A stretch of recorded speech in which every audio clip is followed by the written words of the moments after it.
کسی نے واصف علی واصف مرحوم سے پوچھا تھا کہ خوشی اور غم کیا ہے، تو اس نے بڑی خوبصورت بات کی. اس نے کہا اپنی مرضی اور اللہ کی مرضی میں فرق کا نام غم ہے. اللہ اکبر. اور اپنی مرضی کو اللہ کی مرضی میں فنا کر دینا، اس کو خوشی کہتے ہیں. جو اللہ چاہتا ہے ہوتا وہی ہے. بندہ چاہتا ہے کہ یہ ہو، اللہ چاہتا ہے کہ یہ نہیں، یہ ہو تو ہوگا وہی جو رب چاہے گا. تو پھر نتیجہ کیا ہوگا؟ بندہ چاہے گا جو میں چاہ رہا ہوں، کہے گا جو میں چاہ رہا ہوں وہ ہوا نہیں، بندہ دکھی ہو جائے گا.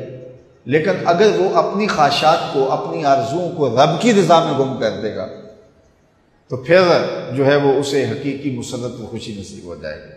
تو استغنا کی دولت یہ حیات طیبہ کا روپ ہے. تو حضرت امام قرطبی لکھتے ہیں کہ فَلَنُحْيِيَنَّهُ حَيَاةً طیبہ کا معنی ہے کہ استغنا کی دولت مل جائے. اور یہ دولت اللہ تعالیٰ اپنے بندوں کو دیتا ہے اعمال صالحہ کے نتیجے میں. راوی کا کنارہ ہے، ایک فقیر ریت کے اوپر بیٹھا ہوا ہے. شاہ جہاں وہاں سے گزرا اور فقیر نے التفات نہیں کیا. بادشاہ کے ساتھ خدام تھے، زرق برق پوشاکوں میں ملبوس نوکر تھے، پورے شاہی تم تراک کے ساتھ جا رہا تھا. تو فقیر نے التفات ہی نہیں کیا، توجہ ہی نہیں دی. بادشاہ کے دل میں بڑی بات آئی. وہ آ گیا فقیر کے پاس، رک گیا اور کہا کہ ایک بات تو بتاؤ، زندگی کیسے گزر رہی ہے؟ فقیر نے مسکرا کے کہا کچھ تیرے جیسی گزر رہی ہے، کچھ تیرے سے بہتر گزر رہی ہے. بادشاہ سمجھا کہ یہ مجھے پہچانتا نہیں ہے کہ میں کون ہوں، میری شخصیت کیا ہے. اسے کیا پتہ تخت و تاج کی زندگی کے کیا مزے ہیں، شاہی محلات کی آسودگیوں کا اسے کیا علم ہے.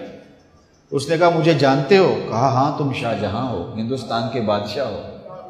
تو کہا پھر یہ بات کہہ دی، تمہیں نہیں پتا ہے کہ تخت و تاج کی زندگی کیا ہوتی ہے؟ آؤ میرے ساتھ چلو دہلی میں اور وہاں دیکھو کہ شاہی محل کے مزے کیا ہوتے ہیں. اللہ اکبر. اس نے کہا میرے لیے یہی بہتر ہے. تخت سکندری پہ وہ تھوکتے نہیں، بستر لگا ہے جن کا تیری گلی. ہارون الرشید گیا نا قبرستان کے قریب سے گزرا تو وہاں بہلول بیٹھا ہوا تھا. یہ مشہور مجاذیب میں سے.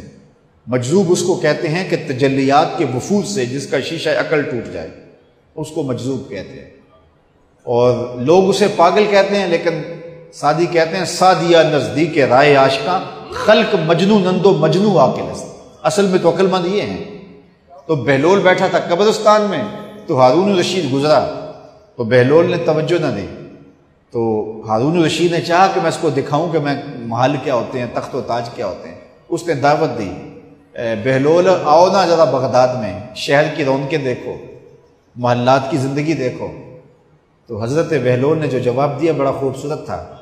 کہا شہر والے سارے ادھر آ رہے ہیں، میں شہر کیا لینے جاؤں؟ تم مجھے شہر بلا رہے ہو اور شہر والے سارے روز ادھر آ رہے ہیں، تم کندھوں پہ اٹھا کے روز انہیں ادھر لاتے ہو اور میں شہر چلا جاؤں. تو بادشاہ کی بولتی بند ہو گئی. تو کہا کہ بتاؤ یہ تم نے جو کہا کہ کچھ زندگی تمہارے جیسی گزر رہی ہے، کچھ تم سے بہتر گزر رہی ہے، یہ بات میری سمجھ میں نہیں آئی. تو اس فقیر نے کہا کہ بادشاہ جب رات کو تم سوتے ہو تو پھولوں کی سیج پہ سوتے ہو نا، اور میں ریت پہ سوتا ہوں. جب آنکھ لگ جاتی ہے تو تمہیں بھی نہیں پتا ہوتا میں کہاں سویا ہوں، اور خبر مجھے بھی نہیں ہوتی کہ میں کہاں سویا ہوں.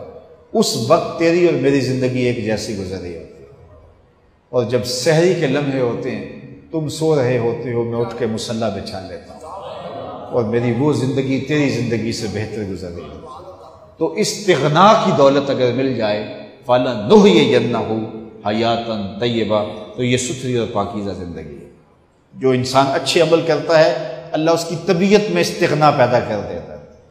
وہ للچائی ہوئی نظروں سے دنیا کو نہیں دیکھتا، اس کی نظر کے اندر ہرس کا پانی نہیں ہوتا، وہ خواہشات کا اسیر نہیں ہوتا، بلکہ اس کی زندگی طمانیت میں گزرتی ہے، وہ اللہ کی تقسیم پہ راضی ہو جاتا ہے.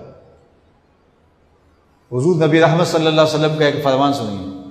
حضور نے فرمایا انظروا الی ما اسفل منکم. حضور نے ارشاد فرمایا جو اپنے سے نیچے ہے اس کو دیکھو، تم سوکھے ہو جاؤ گے، دکھی نہیں ہوگے. اپنے اوپر دیکھو گے تو دکھی ہو جاؤ گے، میرے پاس یہ بھی نہیں ہے، میرے پاس یہ بھی نہیں ہے، میرے پاس یہ بھی نہیں ہے.